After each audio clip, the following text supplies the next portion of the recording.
C'est le contrat qui va également permettre d'analyser le processus de la relation. L'idée est de pouvoir poser un diagnostic sur le fonctionnement de la personne avec des éléments vérifiables. La réalité existe en tant que telle, mais chacun les voit d'une manière différente avec son propre cadre de référence. Et bienvenue à toi dans cette nouvelle vidéo pour cette nouvelle année 2021. Qui dit 2021 dit nouveau projet et cette année je te réserve plein de surprises sur cette chaîne. Pour commencer, j'ai envie de refaire des vidéos qui étaient à la base conçues pour cette chaîne, des vidéos axées coaching. Avec toujours une petite touche d'analyse transactionnelle car quand tu tombes dedans, tu as de la peine à en sortir. Mais aujourd'hui c'est parti, on va commencer avec une nouvelle série consacrée aux 7 fondamentaux que l'on retrouve dans le coaching, écrit par François Delivré. Donc à qui s'adresse cette série de vidéos? Alors je pense pour commencer, ça s'adresse à toutes les personnes qui pratiquent le coaching, qui sont thérapeutes, qui sont psychologues, psychiatres, car tu verras que dans ces 7 fondamentaux, on les retrouve dans quasiment toutes les approches des relations d'aide. La plupart de ces concepts sont connus par les professionnels, mais les revisiter un petit coup, ça peut pas faire de mal. Ensuite, à mon sens, la deuxième catégorie des personnes que cette série de vidéos pourrait intéresser, c'est tous les gens qui sont curieux dans le développement personnel et plus précisément au fonctionnement et les enjeux que l'on peut retrouver dans une relation entre deux personnes. Ces personnes-là qui veulent comprendre ce qui se passe vont y trouver leur compte. Et pour finir, ces vidéos pourront intéresser tous les prescripteurs, tous les chefs de département, tous les responsables RH qui vont mandater des coachs en entreprise. Si vous voulez savoir si le coach que vous avez en face de vous est quelqu'un de solide et sérieux, challengez-les sur ces 7 fondamentaux. Et vous verrez vite qui vous avez en face. Alors si t'es prêt, assieds-toi, abonne-toi et c'est parti.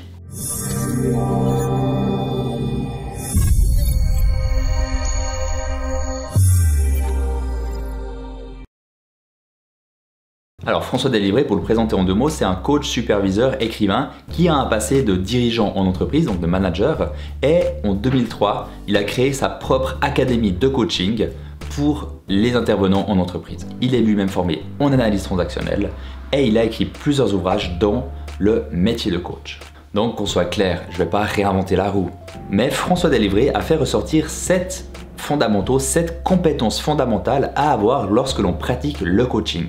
Je vais te les présenter aujourd'hui, donc ça sera une rapide présentation et par la suite sortira une vidéo par compétence. Premier fondamental. Voilà, donc j'ai pris contact avec vous, j'aimerais bien vous expliquer ce qui se passe avec mon employeur.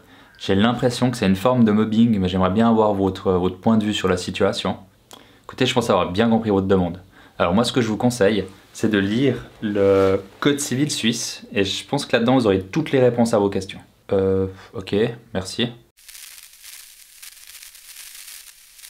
Alors ça paraît con dit comme ça, mais c'est essentiel de pouvoir différencier la demande, le besoin, le souhait du client. Il est très fréquent que la demande de base ne correspond pas à son besoin. Donc tout ce processus de clarification sera primordial pour la réussite du coaching. C'est comme si quelqu'un te dit qu'il a faim, toi tu comprends qu'il a juste un petit peu faim pour une petite sucrerie, mais en fait le mec il a envie de se manger une méga fondue au fromage. Quand tu vas arriver avec ton Twix, le mec il va tirer la gueule. Parce que t'as pas compris ce qu'il voulait. Dans un cas plus extrême, c'est comme si quelqu'un allait chez le médecin puis qu'il se plaignait d'une fatigue qu'il n'arrive pas vraiment à expliquer, que le médecin, lui, il en conclut que c'est peut-être à cause de la baisse du soleil parce qu'on est au mois de novembre, mais qu'en fait il passe d'à côté d'un début de leucémie. Tout ça pour dire que si un coach passe à côté de cette étape, il ne pourra pas comprendre dans quel contexte évolue son client. Et il n'y aura pas de repère clair et posé pour que le client puisse évaluer la réussite de son coaching. Et au final, il risquerait d'apporter d'autres choses dans ce dont il a réellement besoin. Comme expliqué dans l'introduction, je ne vais pas aller plus loin sur ce point-là. Oui, tu es frustré peut-être. Moi aussi, j'aurais envie d'en parler plus. Mais comme expliqué avant, ça fera l'objet d'une vidéo entière. Alors n'hésite pas à t'abonner pour ne pas la rater. Et on continue tout de suite avec le deuxième fondamental relevé par François Delivré. Deuxième fondamental. Bah non, je vous paye pas. Bah je vous paye pas, j'ai pas retrouvé d'emploi. On est à la fin de la 5e séance, moi je vous paye pas. Non mais monsieur, attendez, moi ce que je vous garantis, c'est mes outils, c'est mon savoir-faire, c'est mon savoir-être pour vous aider à retrouver un travail. C'est pas le travail en lui-même que je vous garantis. Ah ouais? Pourtant c'est pas précisé ça dans le contrat. Comment ça, c'est pas marqué?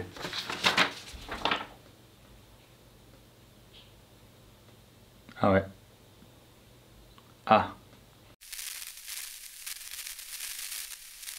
Les contrats. dans le coaching, on peut distinguer 3 contrats. Le contrat d'affaires qui va nous parler d'argent, de modalités, de durée, de lieu, toutes les informations nécessaires de base. Le deuxième contrat sera le contrat relationnel entre le coach et le client. Comment est-ce que l'on va fonctionner? Comment est-ce qu'on va se dire les choses? Comment est-ce qu'on va se mettre d'accord sur les objectifs à atteindre? C'est le contrat qui va également permettre d'analyser le processus de la relation. Et le troisième contrat, c'est ce qu'on appelle le contrat secret. Ce sont les enjeux imaginaires, donc dans la tête du client ou du coach ou même de l'entreprise. Tu verras que dans cette vidéo consacrée au contrat, qu'un coach qui ne fait pas un travail thérapeutique ou au moins de la supervision parallèlement risque d'avoir des enjeux inconscients qui vont malmener son coaching. Ça peut être des besoins de pouvoir, des besoins de reconnaissance, des besoins d'argent. Tout ce genre de choses qui vont biaiser sa pratique. Pareil que pour le premier fondamental, je ne vais pas m'étendre sur le sujet, mais ce qu'il faut retenir, c'est que si un coach néglige ses contrats, il risque d'être mal à l'aise avec l'aspect financier du métier, il aurait du mal à se positionner entre les attentes du coaché ou de l'entreprise, et il n'arriverait pas à faire face en cas de rapport de force pendant le coaching. Petite précision, tout ce chapitre sur les contrats, ça vient de quelle approche? L'analyse transactionnelle, baby. Troisième fondamental. Ce client agit comme une victime. Je pense que je vais me montrer ferme avec lui pour le faire sortir de son rôle. Espèce de malade! Merde, c'était pas la bonne stratégie. Alors, ce que François Délivré veut dire par là, c'est qu'il faut au moins maîtriser une théorie de la personnalité. Bien entendu, un coach n'est pas un psychologue, ni un psychiatre. Ce n'est pas quelqu'un qui a fait des études de psychologie. Mais l'idée est de pouvoir poser un diagnostic sur le fonctionnement de la personne avec des éléments vérifiables, pour au final pouvoir ajuster son intervention par rapport au type de personnalité que l'on a en face de nous. Si vous vous rendez compte que vous avez quelqu'un qui a un type de personnalité plutôt victime, comme on dit en analyse transactionnelle, qui aura une position de vie moins plus, et donc vous n'allez pas agir la même chose avec quelqu'un qui est en position de vie plus moins et qui aura des agissements de persécuteur. Vous n'aurez pas la même approche. Alors peu importe l'approche, j'ai envie de dire. Bien sûr qu'on aura tous des penchants pour des approches qu'on préfère plutôt que d'autres, mais il y en a plein. Il y a l'AT, ProcessCom, le MBTI, la systémie, l'énogramme, la PNL, la psychanalyse.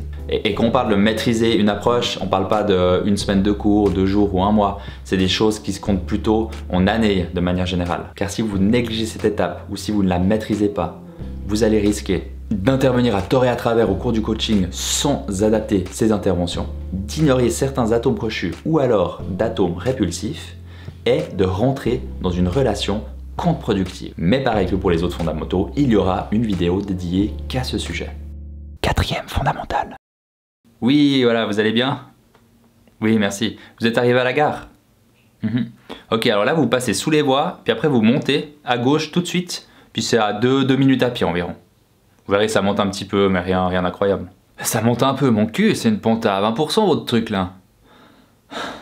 Ah mais je suis désolé, vous savez que moi j'ai l'habitude de faire des trails assez extrêmes en montagne, donc cette montée là pour moi c'est pas grand chose.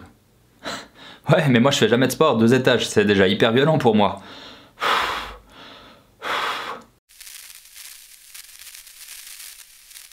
Le cadre de référence, ce sont les lunettes au travers desquelles chacun voit la réalité.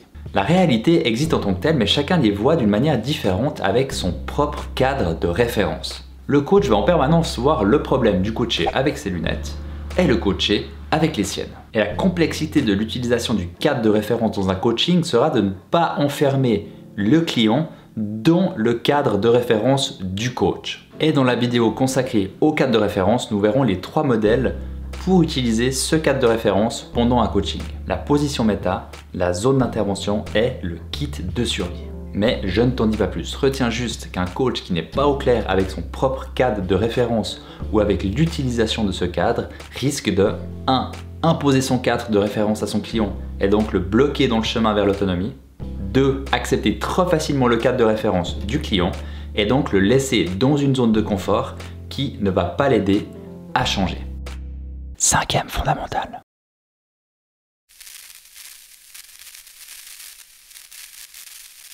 Et non, pas de petit sketch pour le 5e fondamental, car celui-là était assez compliqué à imager en quelques secondes. Je vais donc essayer de l'expliquer en quelques mots, mais ce sera compliqué de le faire sans une grande explication, des métaphores, etc. Le coach doit comprendre le contenu de ses coachings.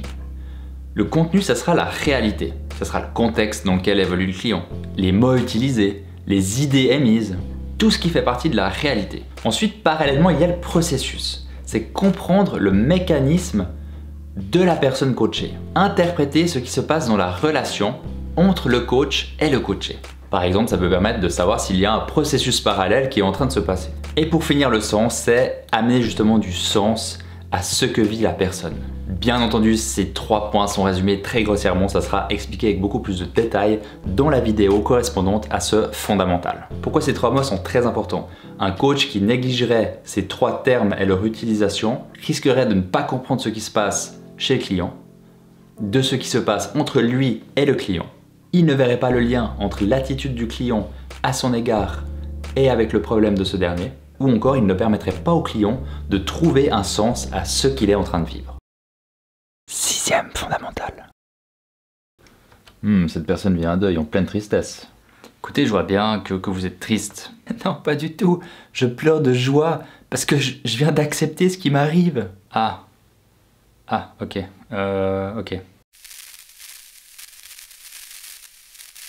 6e fondamental, changement et deuil. Durant la totalité d'un coaching, le client va s'engager dans un processus de changement et donc il aura des deuils à faire. Le mode deuil dans ce contexte est la douleur que provoque la rupture d'un attachement à quelque chose. Le travail de deuil alors permet au client de se réattacher à un nouveau projet, une nouvelle entreprise, etc. Mais si le coach ne connaît pas les étapes de deuil ou ne sait pas comment agir lorsque quelqu'un est dans telle ou telle étape, c'est assez logique qu'on ne va pas agir la même chose avec quelqu'un qui est en pleine tristesse ou quelqu'un qui est en colère ou quelqu'un qui est dans le déni. Et dans ce cas-là, il risque d'y avoir des interventions au mieux inutiles, au pire inappropriées. Et savoir faire un bilan de changement à son coaché permet de faire prendre conscience au client du chemin parcouru. Donc avoir des carences dans le changement ou dans le deuil ferait que le coach ne comprendrait pas et ne saurait pas accompagner le changement chez le client et ne comprendrait pas et donc ne saurait pas accompagner les étapes de deuil chez le client. 7e fondamental. Il est tellement génial ce coach, il sait tellement de choses, c'est incroyable. Toute cette connaissance, il peut que m'aider. Ah mais ce client là, il me rappelle mon ancien patron. Quel con celui-là. 7e fondamental, transfert et autonomie. Ça va être aussi un chapitre très intéressant à développer. Le transfert et le compte transfert, on est clairement dans des notions de psychologie. Mais même si le coach n'a pas de formation dans la psychologie, ce sont des notions qu'il doit connaître et utiliser. Le transfert est un processus inconscient où les désirs de l'analysant s'actualisent sur certains objets et en l'occurrence, la personne qui l'analyse. Donc tu l'auras compris que dans notre situation, l'analysant c'est le coaché et la personne qui analyse c'est le coach. Le transfert se produirait lorsque le client pense obtenir une autre satisfaction dans le moment présent des besoins qu'il n'a pas eu en quantité ou en qualité dans son entourage familial. Et tu verras que dans la vidéo correspondante à ce fondamental, que le coach a une énorme responsabilité de sa manière de réagir en cas de transfert. Le compte transfert, pour faire très court également, est lorsque votre client vous fera penser à quelqu'un, soit par ses actes, soit par son attitude. Et suite à cela, vous verrez qu'il y a plusieurs options pour utiliser ce contre-transfert dans le but de rendre autonome le client. Mais tout ceci sera développé dans la vidéo correspondante. Et pour finir, l'autonomie qui est à mon sens la finalité du coaching, nous verrons un outil développé par Catherine Seymour et repris par Vincent Landart, un outil qui représente une roue qui passe par 4 étapes pour amener jusqu'à l'autonomie. Mais tout ceci, comme expliqué, développé dans la vidéo. Et de 7, voilà ce qui nous attend pour les 2 prochains mois. Toujours une vidéo par semaine, en général le vendredi, et lorsque je me rendrai compte qu'un sujet est trop lourd pour une seule vidéo, car j'ai pas envie de dépasser les 10-15 minutes, je le séparerai au nombre de vidéos nécessaires. Quand tu vois ce que doit maîtriser un coach pour faire du bon travail, pour faire du travail qualitatif, c'est pour ça que je rigole toujours un petit peu quand je vois certaines formations de coaching qui durent 10 jours, 15 jours, etc. La panel du coach est énorme. Dis-moi en commentaire quel est le thème que tu attends le plus, que ça me mette un petit coup de pression pour cette vidéo. En attendant, je te dis rendez-vous la semaine prochaine pour le premier fondamental, l'analyse de la demande. Comme à mon habitude, il ne me reste qu'à te souhaiter une très bonne connaissance de toi-même et je te dis à la semaine prochaine. Bye bye!